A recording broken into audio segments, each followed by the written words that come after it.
Magandang buhay po sa inyo. Magandang buhay, Sir Chairman. Magandang buhay, Sir Eric. So, magandang tanghali po ulit sa ating lahat and welcome sa ating kwentuhan session. Alright. So, since ang tema po natin, Sir Joma, for this month ng Feb ay family finance. Alright. So, ang topic natin today is ano daw yung biggest money mistakes new o mga bagong magulang na nagagawa. Alright? So, palike and share naman po ng ating live session para ma-share po natin ang blessings today. So, sige, pag-usapan na natin, sir. Sige, sir. Pag-usapan natin at marami tayong experience dalawa dyan. So, ito ay isang article no, ng isang, hindi ko na sasabihin. Mamaya na lang. So, tignan natin, no? Sabi nila doon sa findings nila, no, sa research nila, sir, isa sa mga biggest money mistakes ng bagong magulang ay, number one, not creating a new baby budget. Hindi talaga nag-set ng budget para doon sa baby.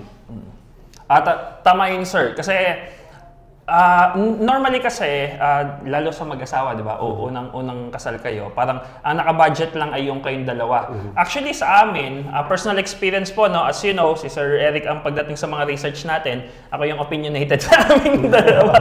So, sa amin, sa personal experience po namin, totoo yan kasi ang laki ng lalo ngayon, lalo doon sa pangalawa namin, nakita namin yung jump doon sa gastusin namin. Actually, di ba, ang pagpaplano kasi normally na ginagawa natin ay sanay kayo na kayong dalawa lang. Yung kasing mula ikaw ay single at nag-asawa ka, hindi naman ganun kalaki actually yung hindi ganun kalaki yung changes pagdating sa finances. Kasi parang lalo kung mga katulad po namin na sanay namang mabuhay sa labas ng mga magulang, no? Sa labas ng poder ng mga magulang, para ka lang nagkaroon ng boardmate kung tutuusin. Na medyo meron na kayong shared budgeting, katulad po nung topic natin, nung nakaraang kwentuhan session, no? Balikan nyo na lang po yun. Pero kapag nagkaroon ng anak, yung responsibility noon ay iba na. Lalo kasi, syempre, nangangarap kayo, lalo sa mga sa mga anak natin. No? Sa amin po noon, ang pangarap namin, bago sana magkaanak, meron ka ng bahay, may sasakyan ka na ganito, meron ng ganito, meron ng ganyan, etc. So, minsan, wala yung pagbabudget. At saka kahit, sir, sa totohanan lang, kung gusto talaga ng isang tao na magkaroon ng baby budget, kailangan magtanong siya doon sa mga kaibigan niya na mayroong mga anak. Okay. Kasi kung sarili mo lang, hindi mo kayang i-approximate Lalo kung titingin ka lang doon sa mga social media, yung kailangan ng mga bata, etc. Ang mga nakalagay doon, yung mga mamahalin branded, na mga gamit. Buti na nga lang din po, no? Marami kami, sir, nung nagsisimula kami, maraming mga educational videos. Nung nagkaanak po kasi kami, pandemic Maraming mga educational videos na mga tipid tips. Na mga binibigay yung mga mommies po yung nagbibigay noon sa YouTube. So, mas maganda na i-follow nila yung mga yun para magkaroon sila ng insight papaanong babudgetin yung pera. Pero sa pangalawa namin, iba. Dahil na rin siguro sa pagbabago sa economy, di ba? Nagtaas ang bilihin. So, parang yung gastos mo doon sa una mong anak, iba yung gastos na naman dito sa pangalawa. So, tama po na dapat meron tayong baby budget kaagad-agad bago pa lang dumating yung bata. Hindi lang yun yung pag-anak pa lang. Yes. Actually, nandito sa yun, sir, sa my list dito, estimated birth and delivery cost. Yan yung hindi na paghahandaan dapat nakahanda po tayo sa nakahanda tayo sa CS. Okay. Hindi ko alam kung bakit, pero mas madami, except, si Maring Ron, isa sa mga kakilala ko na talaga normal delivery, no? Pero mas madami po sa mga kakilala ko ngayon ay mga CS sila. Ang cost ng CS ay hamak mahal kaysa doon sa cost ng normal delivery. Mga magkano, sir, yun? Teka. Doon sa panganay namin, parang 38 yata yung naging gastos namin doon. Tapos, na-NICU pa siya noon Nung na-NICU siya, for 1 week po yun, parang umabot ng 36K. So, 38 plus 36. Tama ba? Or 24, ang 38 yata yung sa pangalawa namin pala. Yung latest, last year lang po yun. No? 38 yata sa kanya, and then 24 doon sa panganay. Na medyo nagmahalan din sa cost ng sa cost ng ospital. Ano po yun? Kaibigan pa namin si kaibigan pa namin yung anesthesiologist nun. So, shout out natin. Shout out natin ang vice chairman po ng IPRA Cooperative. Si Doc Ralph. Ayan, Doc Ralph Oreiro. So, isa po siya sa siya pa yung anes nun. And nilibre niya pa kami doon. My goodness. Paano kung hindi libre yun, sir? Ayun yung tanungin nila. Mas mahal pa yun, sigurado. Doc Ralph, magkano ba yun? Ninong. Pare. Pards. Magkano ba yun? Which is mahal din po talaga siya, yung nun. So, nakatipid ka pa nun, ha? Nakatipid pa sa lagay na yun, sir. My goodness. Isa pa na kailangan po nating budgetan dyan. Ito, nung papunta kasi ko dito sa office kanina, kwento, no? Magkasama kami ni Mrs. May kwentuhan session na pala. Sabi ko sa kanya, oo nga pala, ano na nga ba yung mga financial mistakes natin? Sabi ko sa kanya, nung simula tayo sa parenting, no? Well, marami kami. Una is the sasakyan na kinakailangan nyo pong budgetan. Kasi kung capable naman tayo na magkaroon ng sasakyan, kung kami ang tatanungin, isa sa mga financial mistakes namin, sir, ay naalala mo, meron po kami sasakyan before na crosswind, which is malaki siya, UX yun malaki yung likod niya, marami kang pwedeng ilagay. Nung kinasal kami, and then after ilang months, nagpalit kami ng sasakyan. Ang pinalit namin ay territory, which is mas maliit.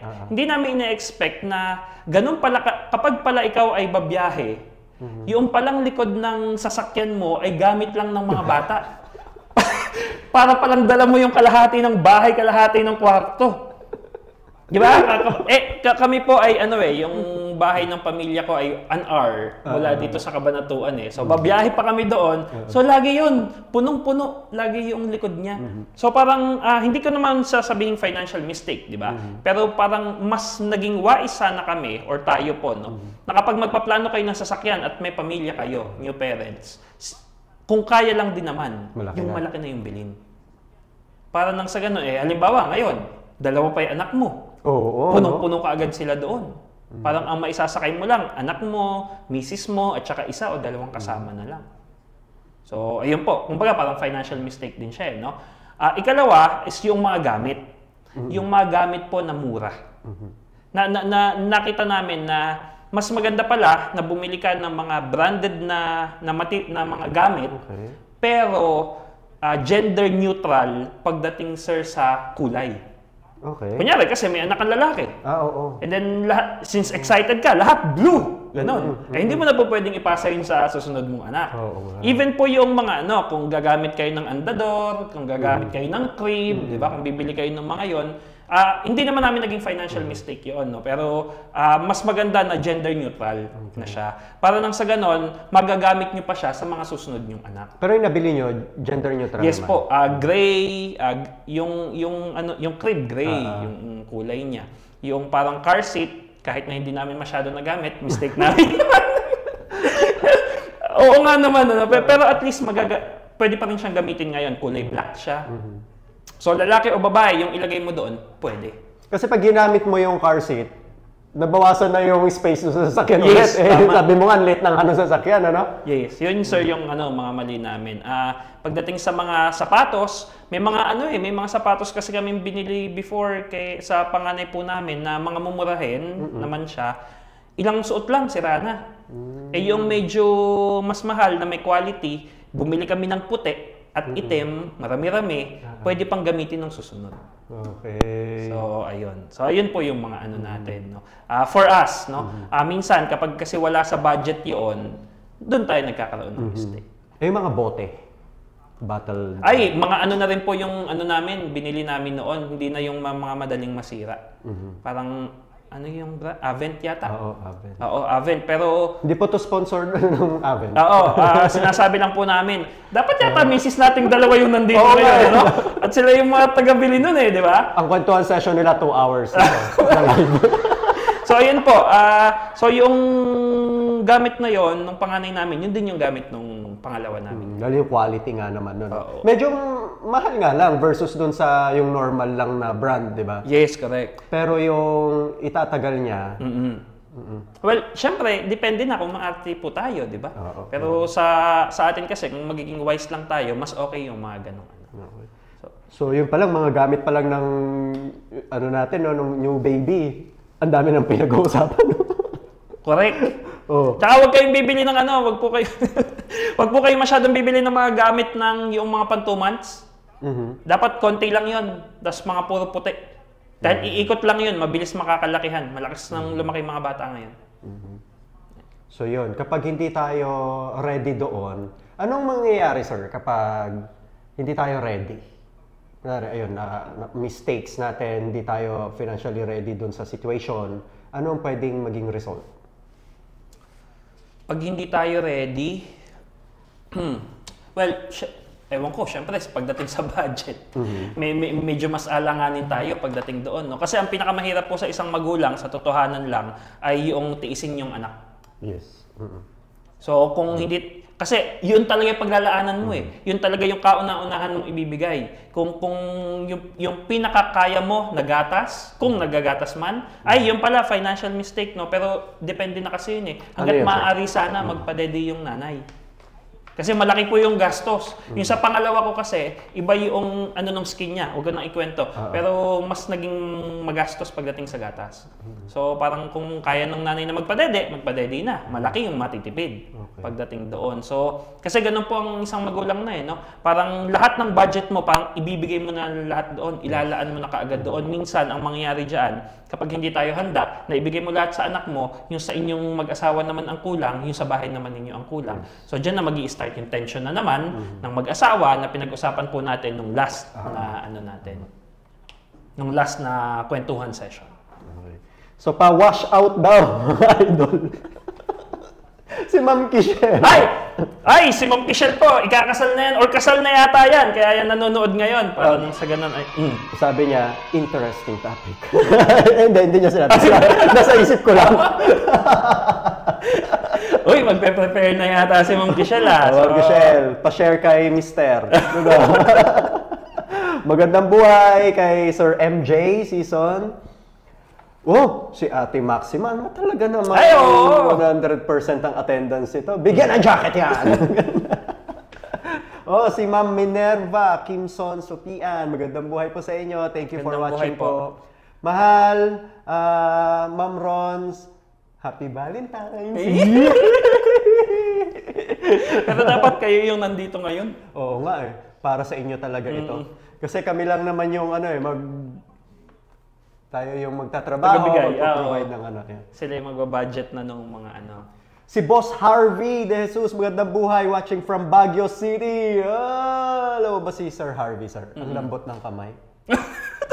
Dahil last week, diba? Last week. Kaya pala, sabi ko kay Ma'am Joanna, kaya pala Ma'am Joanna, yan. Ma'am JD, magandang buhay. Sir Gian, magandang buhay. Oh, Ma'am Kishel, sabi, wala, binalik ko na po sa nanay niya.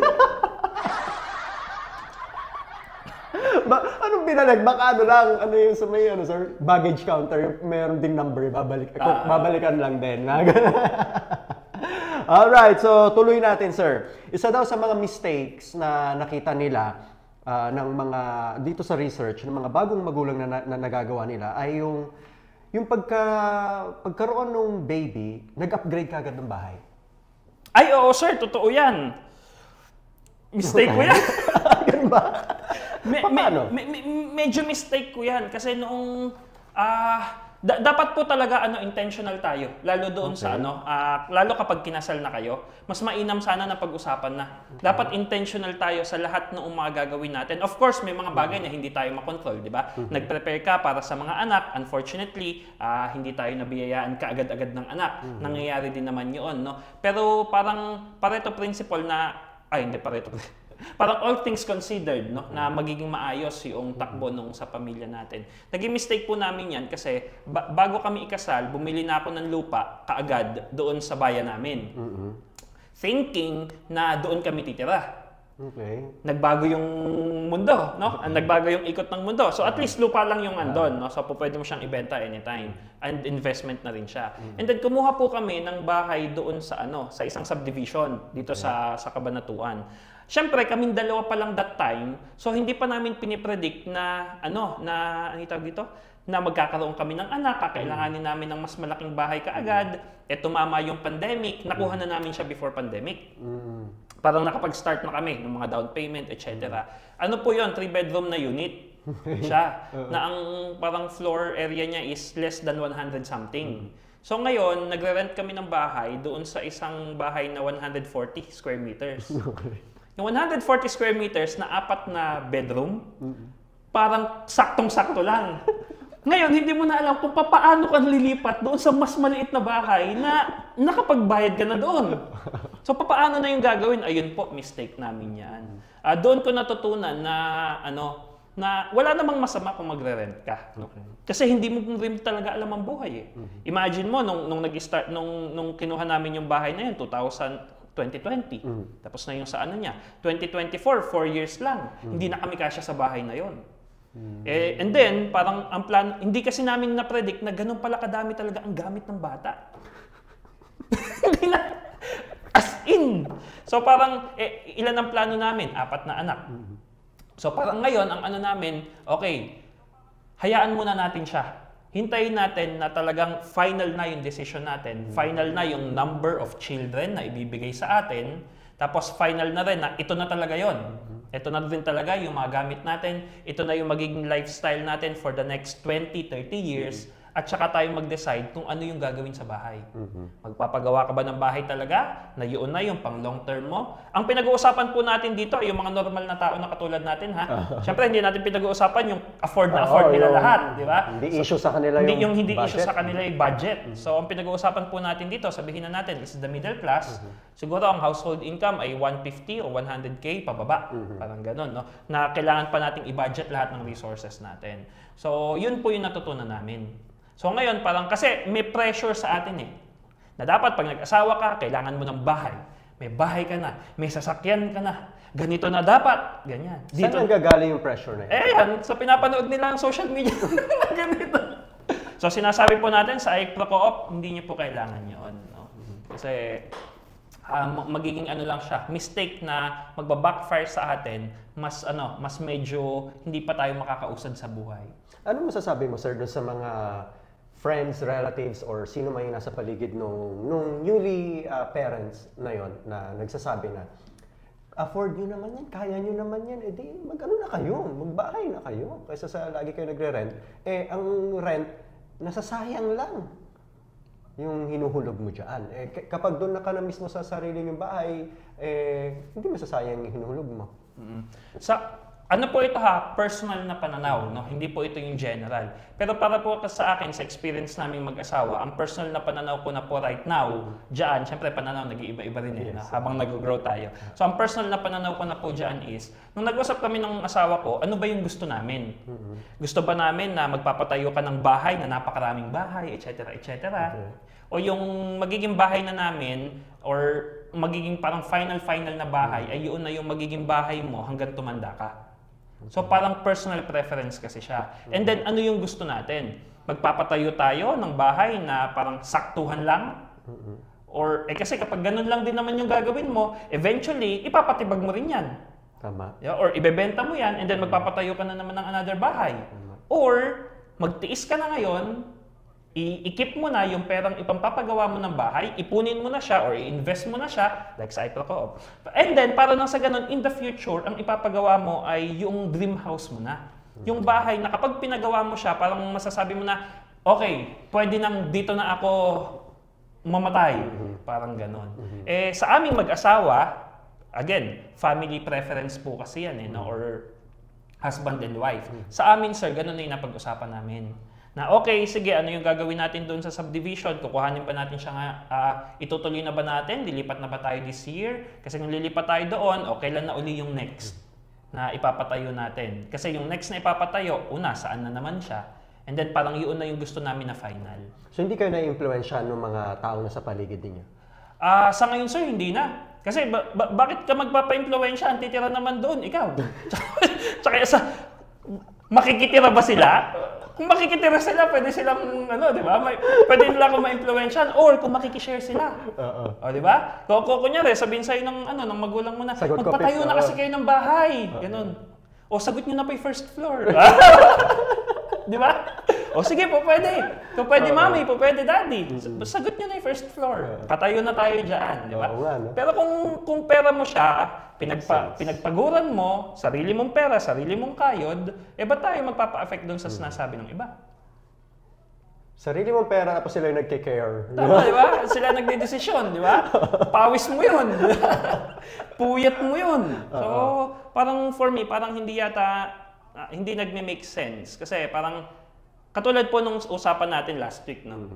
Kayong mag-asawa nga, magkaiba na kayo ng pananaw eh. Di ba? Magkaiba na nga kayo, kailangan nyo na nga siyang pag-matchin eh. Di ba? Tapos, makikinig ka pa doon sa iba na nasasamang magmamatch doon sa desisyon ninyo. Abay, mahirap naman yata yun, di ba? Kayong dalawa na lang. O, pag nag-match na yung desisyon nyo, yun ba yung buhay na magiging masaya kayong mag-asawa? Kasi at the end of the day, pinag-uusapan natin new parents, pero yung mga anak natin, lalayas yung mga yan eh. Tama. Di ba? Ang magiging end of the day, asawa mo at ikaw. So parang ano yung magiging natin? Ano yung magiging desisyon nating dalawa? Tama. So for me, for us na mag-asawa, yun po yung namin. Kaya parang sa ngayon, actually honestly, nagre-rent pa rin naman kami. Right now. Ang na lang namin, parang yung rent namin ay malapit-lapit na doon sa kung magbabayad kung ilo-loan mo yung bahay. So yun yung isang namin ngayon, pinagtatalo ng desisyon. Sige. Isa sir sa importanteng mistakes na dapat i-tackle ay yung about sa Medicare, medical care or yun. So, kailangan din ba natin paghandaan? Oo, sir. Lalo kung ano yung kailangan mo. Though marami naman pong programa ngayon, no? Maraming programa sa mga sa RHU, sa rural health units, sa barangay na nagbibigay doon ng mga vaccine, no? Pero kung minsan kasi hindi po 'yun masyadong kompleto eh. Grabe mag-vaccine ngayon. Isang punta mo sa pagba-vaccine, 5K, 6K. Grabe. Yun na kaagad siya. Dalawa 'yun. So parang kada punta mo sa pedya at doon ka magpapa-vaccine, mga 5K, 6K, ala na 'yun. Ubus na kaagad yun. So yes, tama po na kailangan nating pag-preparean. At saka importante yung mga yon dahil una, sir, ba sa mga sa mga One Co-op Health, sa mga HMO ang mga bata? Hindi. Yun po yung problema. Pwede tayo kumuha ng mga HMO para prepared tayo. Kaya nga sa mga magulang, importante HMO eh. Sir, sa One Co-op Health, ito ay HMO ng kooperatiba. Hindi covered yon.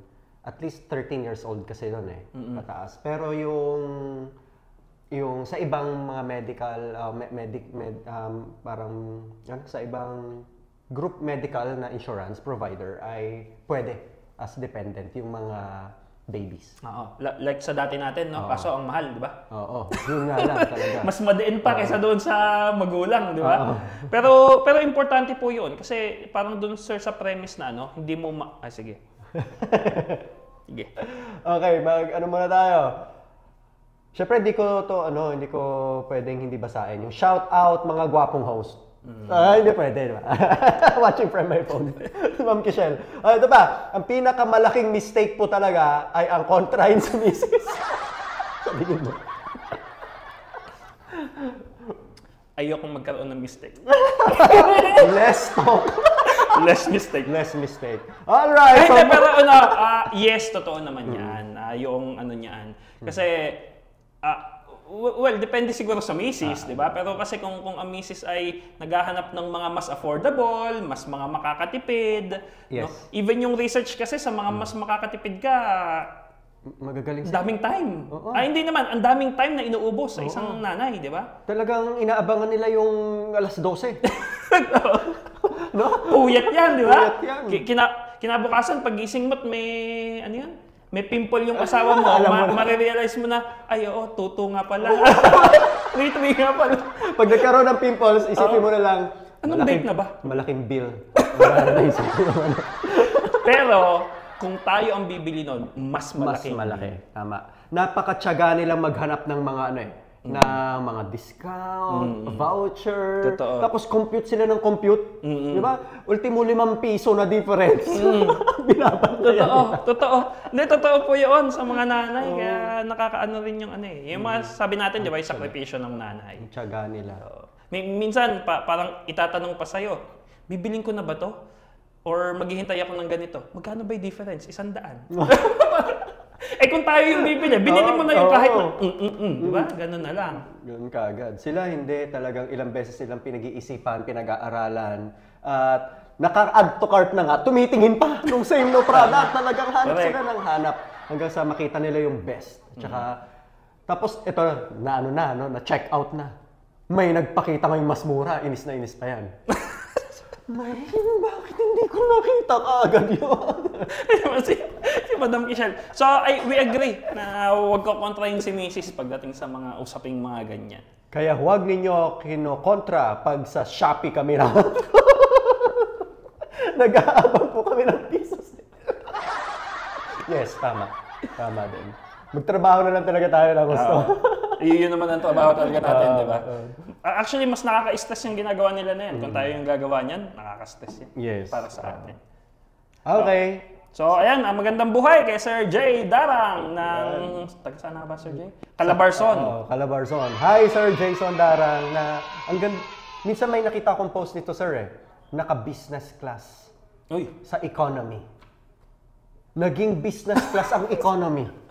Nakita mo ba yung post? Nakahiga siya. Yung mga siga, yung mga... iba yan Iba. Jason yan. Iba yan. Sir Jay Darang yan.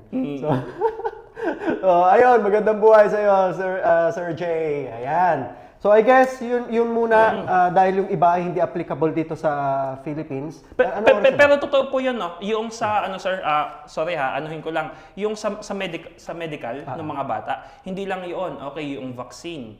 And then, hindi ko alam kung bakit, pero parang ang daming sakit ng mga bata ngayon.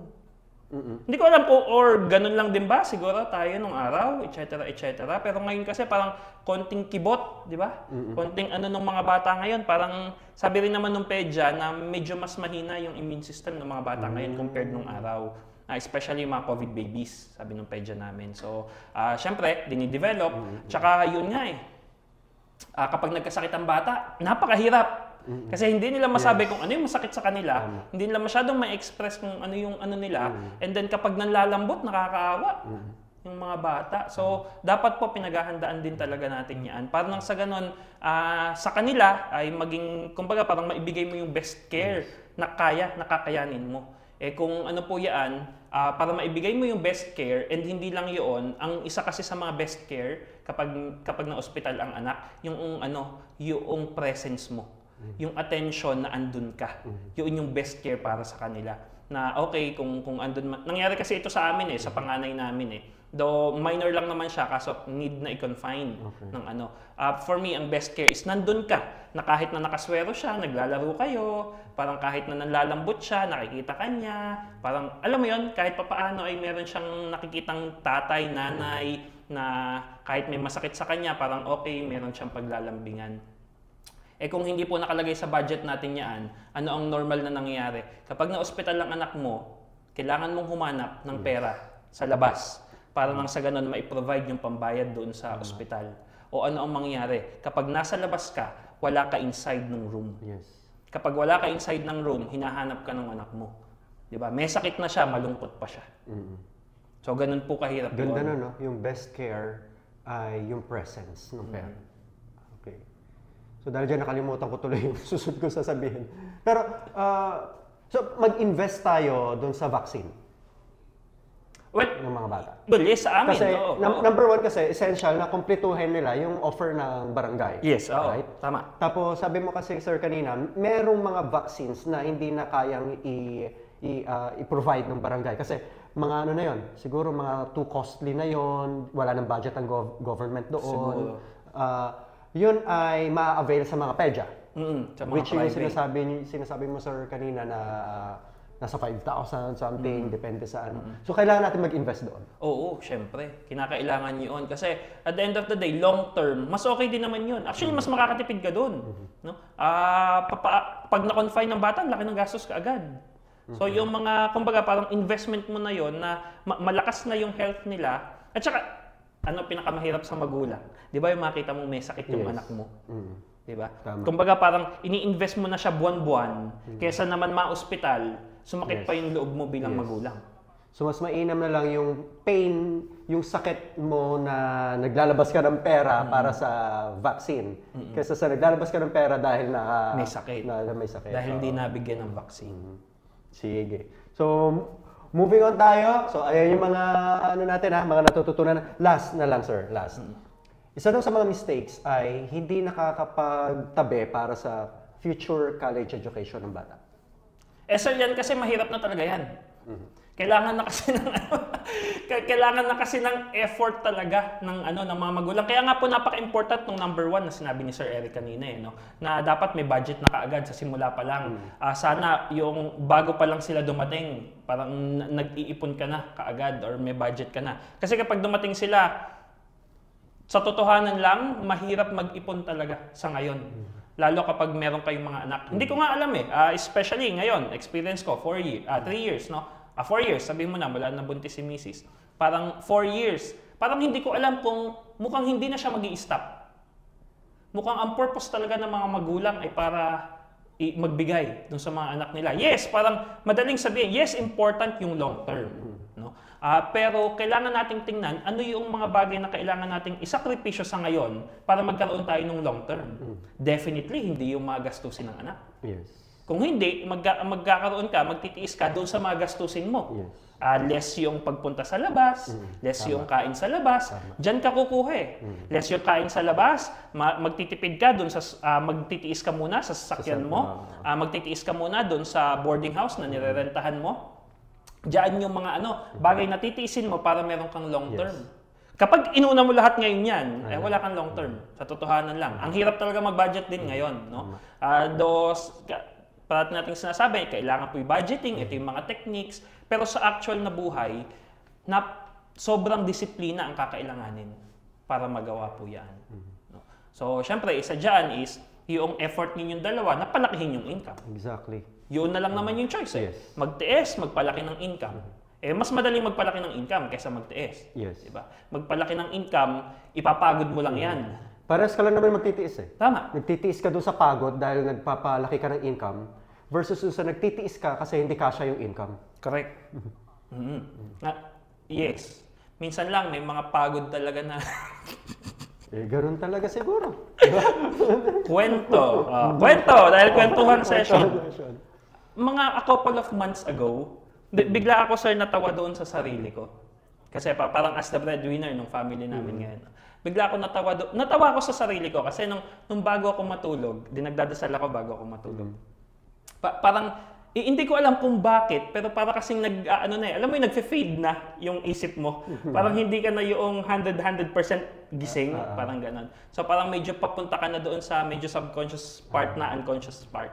Bigla akong sinabi, tas natawa ko, bigla akong sinabi, ang dasal ko, parang sabi ko, Lord, sana po buhayin niyo ako bukas. Sa sobrang pagod ko, parang, tas bigla akong natawa sa sarili ko, bigla akong nagising, ba't ko ba pinagdasal na sana buhayin ako bukas? Kasi yung parang sa sobrang pagod ng katawan ko, parang yun yung biglang nasabi nung ko. Which syempre, parang natawa ko sa sarili ko, pero parang, oo nga, no? Parang it is a day na worth living kasi ganun ka kapagod. Yes. Na parang binigay mo na lahat sa araw na yon. So, thank you Lord din sa araw na yun. Alam mo, productive ka. Alam mo, naging mabunga ka nung araw na yon. Kung tutusin, parang nagawa mo yung dapat pinapagawa sa'yo ng Diyos. No, kaya parang yung nabanggit mo na buhayin niyo ako bukas, parang another battle. Ayos! So, ganda na natin ngayon. Kwentuhan session natin ngayon.